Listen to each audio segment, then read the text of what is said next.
Officials break ground on a multi-million-dollar renovation and expansion to the Bayer Plant Sciences building. Plus, Texas Tech's 53rd Mass Rider officially takes the reins, and officials from across the state of Texas gather to honor Chancellor Kent Hance. This is Texas Tech Today Monthly.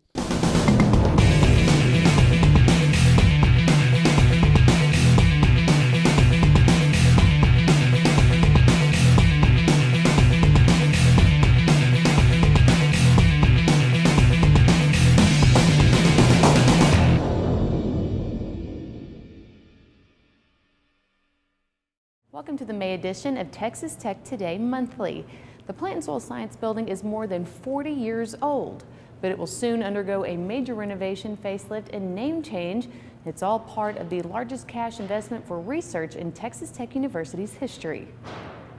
Well, this is an exciting day for Texas Tech University, and it certainly is another step as we move forward towards being a national research public university. We're here to officially break ground on the expansion and renovation of the Bayer Plant Science building, and we're talking about 21,000 square feet of new construction and also renovation.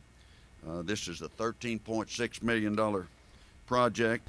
It will be one of the many buildings on campus which will be reflective of William Ward Watkins' original Spanish Renaissance design style and concept sketches from the 1920s, which included the placement of various outdoor spaces enclosed by architectural elements. This expansion again offers enhanced learning environment for our students and provides necessary space to accompany our growth. And on the west boundary behind me, a new 21,000 plus square foot two-story facility, including open labs with support and graduate spaces, as well as equipment, one instructional lab, and departmental office suites. This college represents somewhere usually between 20 to 25% of the university's research activity. This department, Plant and Soil Science, last year, for example, did 38% of the college's business and research. This project will allow us to recruit and to train the best and the brightest.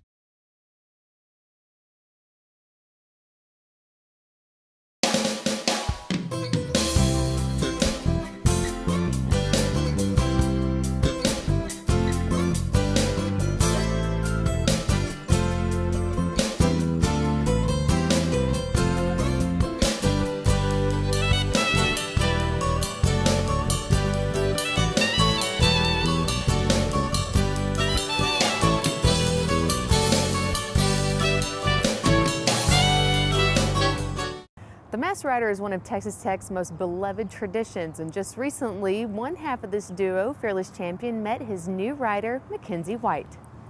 Welcome to the 2014 Transfer of Reins ceremony. We're so glad that you could all be here today as we honor our outgoing Mask Rider, Corey Wagner, and welcome our incoming Mask Rider, Mackenzie White. During my reign, I have witnessed the smile of the excitement of children who love Texas Tech and are aspiring to become future Red Raiders, as well as grown men who tell me that every time they see the Mass Rider charge the field that they tear up. It has been an honor to serve as your 52nd Mass Rider, and I want to thank everyone for your support over this past year. Well, the time has come for one rider to transfer the reins to the next to carry on one of our university's greatest traditions. Your 2014-2015 Masked Rider, Mackenzie White.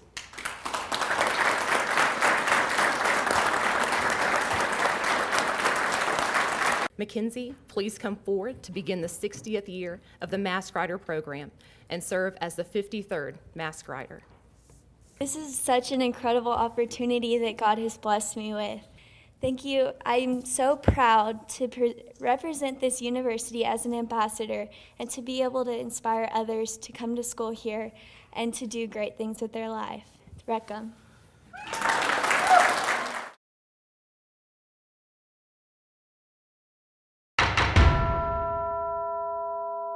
It's no coincidence that right now, during a major oil and gas boom, Texas Tech University's Department of Petroleum Engineering is one of the largest in the nation. The luxury that we have here in the Bob L. Hurd Department of Petroleum Engineering is being right in the middle of the Permian Basin. To show students how a drilling rig works or a pumping unit works, all I have to do is drive 15, 20 minutes from school and then the laboratory is the field. Texas Tech has been on the forefront of this major energy industry for decades by producing top-notch petroleum engineering graduates. Tech is very well known in the industry as a good petroleum engineering school. Companies have come to Tech for over 60 years now seeking that petroleum engineer that was ready to hit the ground running. The quality of education these students receive is only going to improve with the new state-of-the-art $22 million petroleum engineering building. We're not only going to have the hands-on equipment and laboratories to build upon the students' education, but we're also going to have things like 3D rooms where they actually can walk into the room and actually walk around like they're in the reservoir miles beneath the surface. It'll be half of a museum and the other half of an educational department, so it'll be really exciting. Bob L. Hurd Department of Petroleum Engineering, reaching new depths at Texas Tech University. From here, it's possible. With his tenure as chancellor coming to an end, many are expressing well wishes to Kent Hance. Last month, the university system, state, and city officials were on hand to honor Hance at a retirement reception. Well, thank you for joining us. This is a special day to honor a special man, Chancellor Kent Hance, for his dedicated service and leadership to the Texas Tech University system and to higher education in the great state of Texas. One of Kent's crowning achievements, which is also remarkable, and I think Kent will be the first one to tell you that he had a lot of help in this, is the Vision and Tradition campaign, the fundraising campaign for Texas Tech that finished approximately a year early. And in that process, Kent and the entire institutional advancement team and the leadership of Texas Tech, many of whom are seated here today, raised over $1 billion. One of the very special guests was longtime Hance friend, Governor Rick Perry. I tell people that I'm the Kent Hance of economic development in Texas, because Kent Hance recruits more kids to come to school here. I mean, this guy, he is the greatest salesman. This guy could sell anything, but he knows how to sell Texas Tech University because he believes in it so much. Because of Hance's 7+ years serving the Texas Tech system and in turn the Lubbock community, the city gave him a special honor. It's from the city of Lubbock. It's special recognition. And it says, now, therefore, we, the mayor and the city council of the great city of Lubbock, do hereby recognize Kent Hance Day. And we extend our heartfelt thanks for a job well done and our best wishes for all his future endeavors. It's dated this 2nd day of April, 2014. Though he may be retiring as chancellor, Hance will always be part of this university. Texas Tech was really blessed. It was blessed to have a man of his caliber who would lead this university. Our best days are in front of us. In this university, always remember this, no one person, this university is not dependent on anyone. It is an institution within itself, and it's moving forward by leaps and bounds. Thank you very much, and God bless Texas Tech.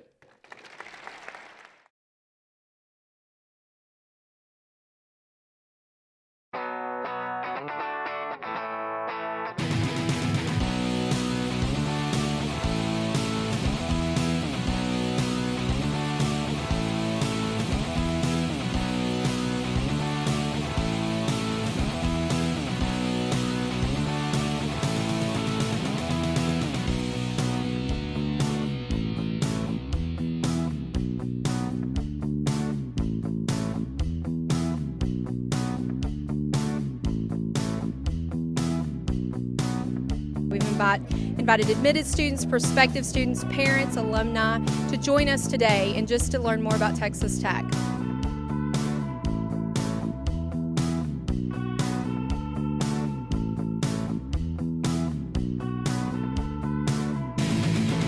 So go Tech and guns up!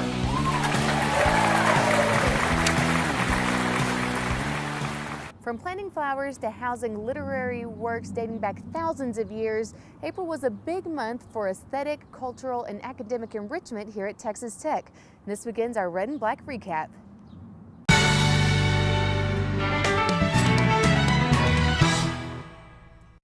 Texas Tech celebrated its annual Arbor Day celebration with hundreds of students, staff, and faculty coming out to help beautify the university grounds. The university grounds maintenance crews worked hard in the week leading up to Arbor Day to get all the plots ready for volunteers to plant tens of thousands of plants and flowers. A Texas Tech climate scientist was named one of the 100 most influential people in the world by Time magazine. The magazine, which hit newsstands on May 5th, listed Dr. Katherine Hayhoe under the Pioneers category. Dr. Hayhoe is an atmospheric scientist and director of the Climate Science Center at Texas Tech. Her studies focus on discovering and communicating the realities of a changing climate. Texas Tech will soon house a major collection of historical works. The Remnant Trust is comprised of original first edition and rare works that relate to individual liberty and human dignity. It will relocate to Texas Tech in January and will feature more than 1,300 works, which date as far back as 2300 BC. The Military Order of the Purple Heart has designated Texas Tech as a Purple Heart University after participating in the National Day of Remembrance roll call, organizing the largest single gathering of Purple Heart recipients during a football game last year, and by providing service to wounded warriors through many campus programs. Texas Tech is the first university in Texas to receive this honor. Texas Tech's graduate students now have a place to call their own. The University Graduate Student Advisory Council hosted a grand opening of the Graduate Center located in the basement of the administration building. The center consists of more than 2,000 square feet of networking space, a computer lab, dining area, conference room, and a lounge. One lucky student got to see a different side of campus when she took on the role of Texas Tech president for a day. Lauren Hall stepped into the shoes of President Dr. Dwayne Nellis as she took on his daily duties. They've helped me honestly feel like I can be where they're at someday, and I really like that because even though I'm president for the day, I'm still a Tech student. Hall is a sophomore accounting major from Dallas. And this has been your Red and Black Recap.